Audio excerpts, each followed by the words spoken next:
देव बरो दीस दिवं तुमकां. बापाचे, पुताचे आनी पवित्र आत्म्याचे नांवीन. आमेन. मातेवाचो 29 वोळ 14 ते 15.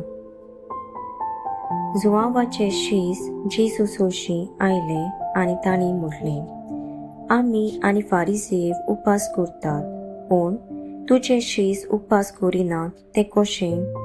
आनी जेजून तांकां सांगलें, आपणा बरोबर न्हवरो आसोसोर न्हवऱ्याचे पावणे दुकांत आसूं जाता जायत, पूण न्हवऱ्याक ताची सोशिलो काडून वचचो वेळ पावतलो आनी तेन्ना ते उपास करतले. देवाचें उतर. देवाचो वडुपकार. नियाळ. खरो उपास न्हयच जेवण खाण चुकोवप, पूण जुलूम सोंसतल्यांक सुटका, भुकेल्यांक जेवण दिवप आनी विंगल्यांक न्हेसोवन दिवप आदी. अशें इसायास प्रवाद्या वरवीं देव पोरजेक उगडास कोत्ता. देवाक जाय मोगान आनी उस्क्यान भरलोलीं काळजां आनी न्हय फक्त कुडीचो उपास करप.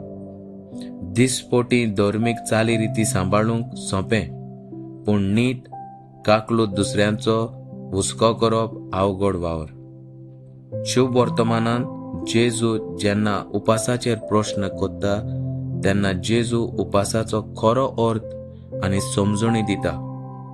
प्राचीन काळांत देवाचे वेंगेंत आमी परतून वचूंक आनी खेरीत काळ न्हयच भायल्यो खुणा बगोर काळजाची नवसणी करुया. आमेन.